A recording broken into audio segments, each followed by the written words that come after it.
가운데로 우리를 부르시는 하나님 아버지, 이스라엘이 죄 가운데 살아갈 때 그들을 깨닫게 하시기 위해 에스겔을 부르셨습니다.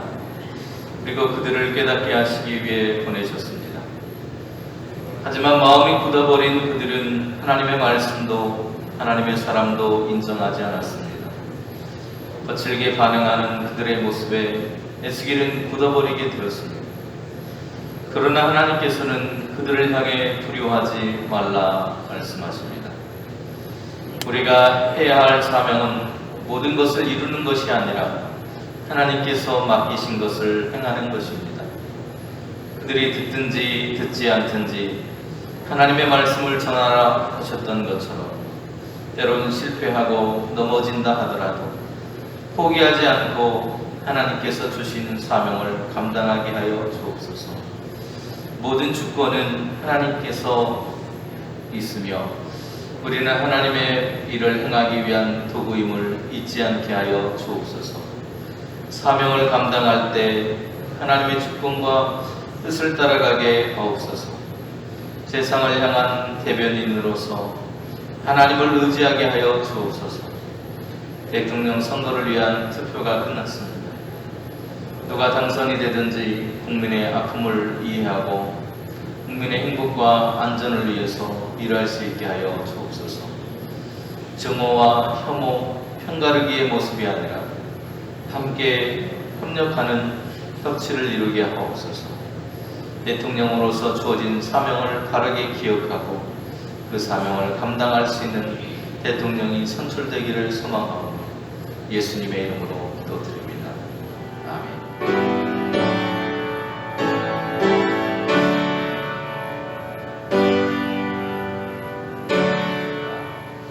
그러므로 방언을 말하는 자는 통역하기를 기도할지니 내가 만일 방언으로 기도하면 나의 영이 기도하거니와 나의 마음은 열매를 맺지 못하리라. 그러면 어떻게 할까? 내가 영으로 기도하고 또 마음으로 기도하며 내가 영으로 찬송하고 또 마음으로 찬송하리라. 그렇지 아니하면 내가 영으로 축복할 때에 알지 못하는 처지에 있는 자가 내가 무슨 말을 하는지 알지 못하고 내 감사에 어찌 아멘 하리요.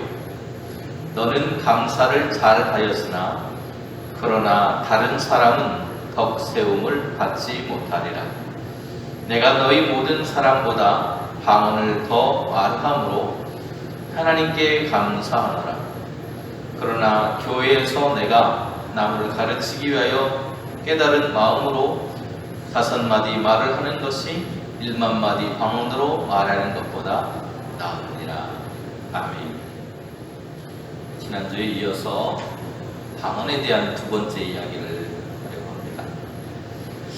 바울은 영적인 은사가 풍성했던 고린도 성도들을 향해서 너희가 방언 말하기를 원하나 이렇게 말하고 있습니다. 다시 말하면 방언의 가치를 무시하는 바울이 아니라 바울 역시도 방언이 얼마나 좋고 귀한 하나님의 은사인지를 알고 있었다는 것을 알 수 있습니다.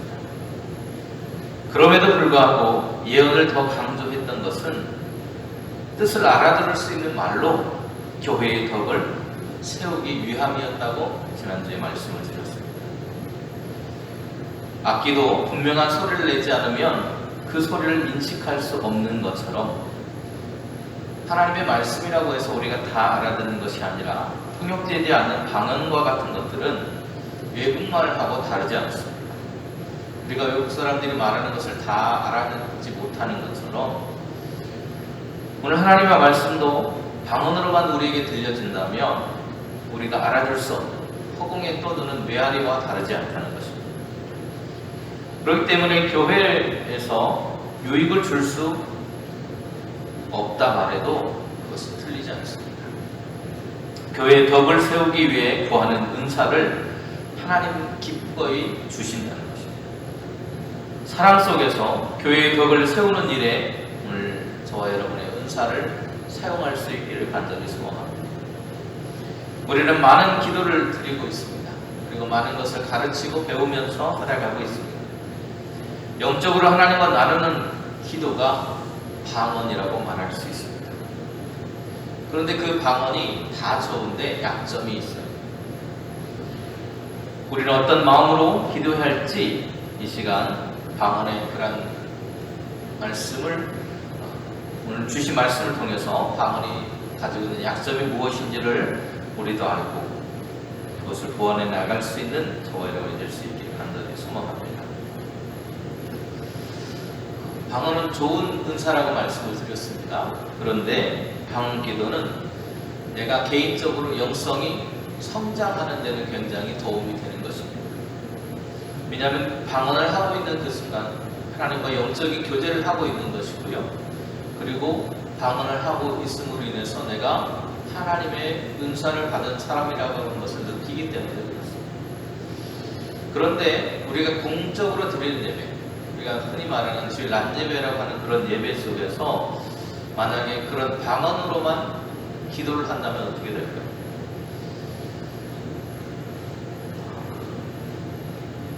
그런 기도를 삼가해야 한다고 바울은 말하고 있는 겁니다.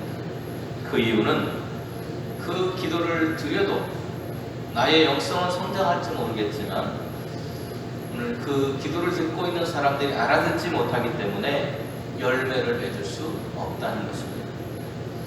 열매를 맺지 못하는 이유는 그것을 알아듣지 못하기 때문이에요. 방언은 지극히 개인적인 것입니다. 개인에게 하나님께서 주시는 하나님과 교통하는 방법이 방언입니다. 그런데 그것을 알아듣지 못하기 때문에 누군가에게 덕을 세우기 위한 일이라면 될 수 있으면 그 방언으로 기도하지 말라고 말하고 있는 겁니다. 우리가 드리는 기도는 덕을 세우고 교회에 유익을 주기 위해서 되어져야 합니다.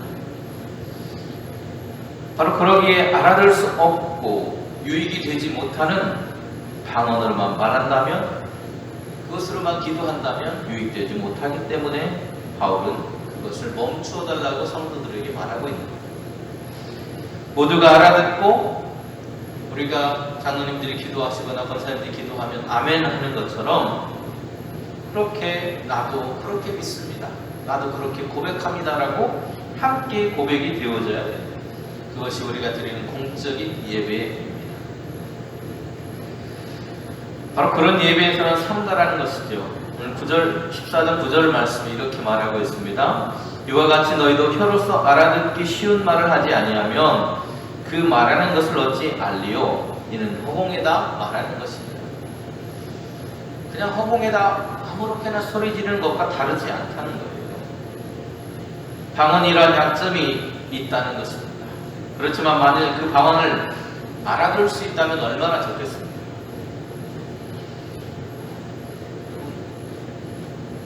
외국의 그런 유명한 가수라든지 영화배우라든지 이런 사람들이 오면 그 옆에 꼭 따라붙는 사람들이 있어요. 그 사람의 통역을 도와주는 사람이 따라붙습니다. 외국의 대통령이라든지 이런 분들이 오시면 역시 마찬가지로 통역을 해주는 사람들이 따라붙습니다. 바로 그 사람이 통역을 해줌으로 인해서 서로가 소통이 되고 그 사람이 말하고자 하는 말을 이해할 수 있어서 오해하지 않고 서로에게 유익이 되는 것을 알 수 있습니다. 바울은 바로 그러한 이야기들을 들려주고 있는 거예요. 만일 방언으로 기도하기를 원하면 괜찮습니다. 그러나 통역이 없다면 삼가해야 되지만 통역할 수 있는 누군가가 있다면 그 기도를 드려도 괜찮습니다. 그것이 13절과 14절의 말이에요. 그러므로 방언으로 말하는 자는 통역하기를 기도할지니 내가 만일 방언으로 기도하면 나의 영이 기도하거니와 나의 마음은 열매를 맺지 못한다. 내 마음도 열매를 맺기 위해서 통역이 필요하다는 것입니다. 알아듣는 것, 우리가 기도를 할 때 아무렇게나 중언부언하지 않아야 하는 이유와도 같은 거예요. 우리의 영적인 성장을 이룰 수 있는 귀한 은사이기에 우리는 방언으로 개인적인 기도를 드릴 수 있습니다. 그러나 제대로 알아들을 수 없는 언어로 예배를 드릴 수밖에 없는 절박한 상황 속에 있다면 자발적으로 누군가가 그것을 번역해주거나 하는 일이 있다면 얼마나 고맙겠습니까? 방언은 이처럼 통역을 통해서 공동체에 유익을 주고 덕을 세우는데 일조할 수 있는 귀한 은사이지만 그러나 그것을 알아듣지 못한다는 약점이 있다는 것을 기억하라는 겁니다. 또한 바울은 우리가 드리는 공적인 예배, 주일날 예배와 같은 공적인 예배를 드릴 때에 그때 우리가 하는 기도는 영으로 축복하는 기도라고 말하고 있어요. 그렇죠? 우리 장로님들이 기도하시는 그 기도가 또 주일 오후나 이럴 때 기도하는 그런 기도들이 우리에게 서로에게 축복을 비는 기도라는 것입니다. 그런데 방언 기도를 드리는 사람은 영으로 축복과 감사의 기도를 드리고 있는 거예요, 사실은. 그런데 성도들이 알아듣지 못하기 때문에 그 기능을 잃어버린 것과 다르지 않습니다. 그래서 교회의 덕을 세워야 될 하나님의 은사가 교회의 덕을 세우지 못하는 결과를 낳게 되었습니다. 그 중에서도 영적으로 축복하는 방언을 할 때 알지 못하는 처지에 있는 사람이라고 오늘 본문에는 표현되어 있는데요. 바로 초심자들을 말합니다. 이제 간 믿기 시작한 초심자들, 그 방언이 무엇인지조차도 모르는 사람들에게 그것으로 계속해서 방언으로 기도하고 방언으로 무엇인가를 말하게 되면 그 사람들은 교회에 대해서 오해하게 될 겁니다. 우리를 무시하는 것입니다. 또 내가 알아듣지 못하는 것만 계속해서 누군가 이야기하기 때문에 교회가 재미도 없고 은혜도 없는 곳이라고 오해할 수 있다. 그러기에 우리가 항상 주의해야 하는 것은 바로 그런 초심자들, 믿음이 연약한 사람들이 그들에게도 보게 될 수 있는 기도가 드려져야 한다고 말하고 있는 거예요. 그렇기에 그 기도에 아멘으로 그들이 화답할 수 없다면 바울은 과감하게 그것을 멈추라고 말하고 있는 거예요. 그 기도가 나빠서가 아니라 알아듣지 못하고 유익이 되지 못하기 때문에 공중예배에서 실시되는 신앙의 행위들은 우리가 하는 모든 그런 예배의 순서들을 통한 일들은 그 의미만 좋다고 되는 것이 아니라 내용이 전달되어져야 한다는 거예요. 이해가 되어져야 하는 것입니다. 함께 참여하는 예배가 될 때 한 마음으로 드리는 예배가 되어서 방언은 그러한 성도들의 참여와 일치성을 제한하는 모습을 갖기 때문에 바울은 참아주십시오라고 말하고 있는 겁니다. 그래서 17절에 너는 감사를 잘하였으나 그러나 다른 사람은 덕세움을 받지 못한다 이렇게 말하고 있습니다. 방언으로 말하는 것은 직접적으로 하나님을 향한 기도이기 때문에 내가 하나님께 영을 통해서 기도하는 감사의 기도이지만 공동체를 위한 것은 아니라고 말하고 있는 겁니다. 그러면 우리는 어떻게 기도를 드려야 되는가? 깨달은 마음으로 기도하고 깨달은 마음으로 가르쳐야 된다. 방언은 하나님과 깊은 교제하고 교통을 주는 기도가 분명합니다. 그래서 18절에 보면 바울이 이렇게 말해요. 내가 너희 모든 사람보다 방언을 더 말함으로 하나님께 감사하노라. 바울도 개인적으로는 방언 기도를 했다는 거예요? 안 했다는 거예요? 했다는 거죠. 바울도 하나님과 영적인 교제를 나누기 위해서 방언 기도를 했다는 겁니다. 교회 안에 누구보다도 그 방언을 통해서 하나님과 더 깊이 만나려고 했고 교제했다는 것을 알 수 있어요. 그 방언을 통해서 개인적으로는 하나님과 영적인 교제를 누리면서 기뻐했던 바울입니다. 그런데 바울은 사도의 직분에 충실하려는 모습에서 모든 성도들의 마음을 헤아리고 있는 것입니다. 방언을 비방하거나 방언을 말하는 성도들을 질시하거나 비판하는 것이 아니에요. 다만 성령의 상호작용이 가능한 것이 필요하기 때문에 성도들이 알아들을 수 있는 기도가 또 그 가르침이 되기를 바라고 있는 것입니다. 신앙 공동체에 제공하는데 사도로서의 그러한 책임, 제가 갖고 있는 목회자의 어떤 책임과 같겠죠.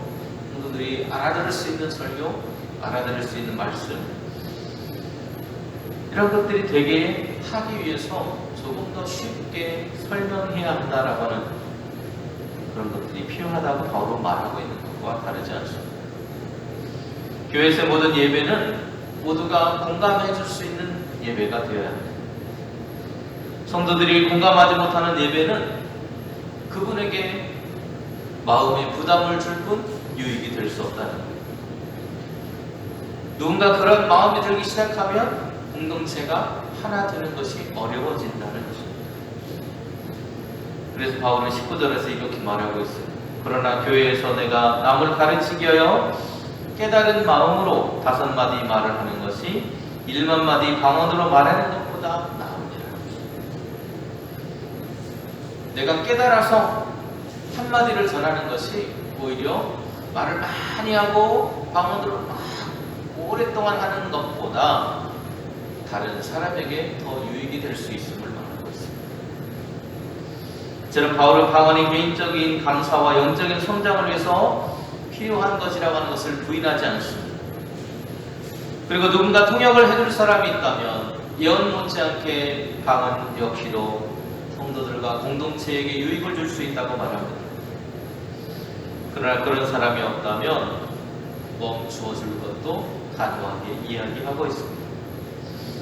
깨달은 마음, 우리가 이성적으로 충분히 이해할 수 있는 그런 기도, 그런 가르침이 우리에게 필요하다고 말합니다.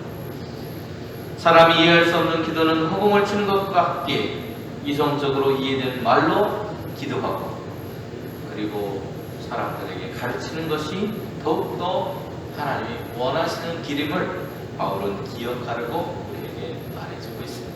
기도하겠습니다.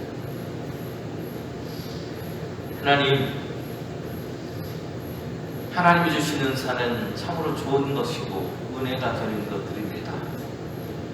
방언도 마찬가지입니다. 그 방언을 통해서 하나님과 교제하는 그 시간들이 너무 좋고 행복하고 또 우리의 영적인 성장을 이루는 데 좋지만 그런 하나님, 공동체로서의 교회는 혼자만의 그런 기쁨과 유익을 위한 것이 아님을 바울은 말해주고 있습니다. 옆에 있는 형제자매들을 그리고 연약한 이들을 기억하고 그들과 앞서 달려가는 모습이 아니라 함께 더불어 걸어가는 그런 교회가 될 수 있도록 하나님이 인도해 주시옵소서. 그래서 우리의 모습을 통해 하나님께 영광과 기쁨을 돌릴 수 있는 아름다운 교회 될 수 있도록 성령으로 이끌어 주시옵소서. 예수님의 이름으로 기도드립니다. 아멘.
하늘에 계신 우리 아버지여, 이름이 거룩히 여김을 받으시오며 나라가 임하옵시며 시하늘에 쓰는 것 같이 땅에서도 이루어지이다. 오늘날 우리에게 일용할 양식을 주시옵고 우리가 우리에게 죄 지은 자를 사하여 준 것 같이 우리 죄를 사하여 주시옵고 우리를 시험에 들게 하지 마시옵고 다만 악에서 구하시옵소서. 이 나라와 권세와 영광이 아버지께 영원히 있사옵나이다. 아멘.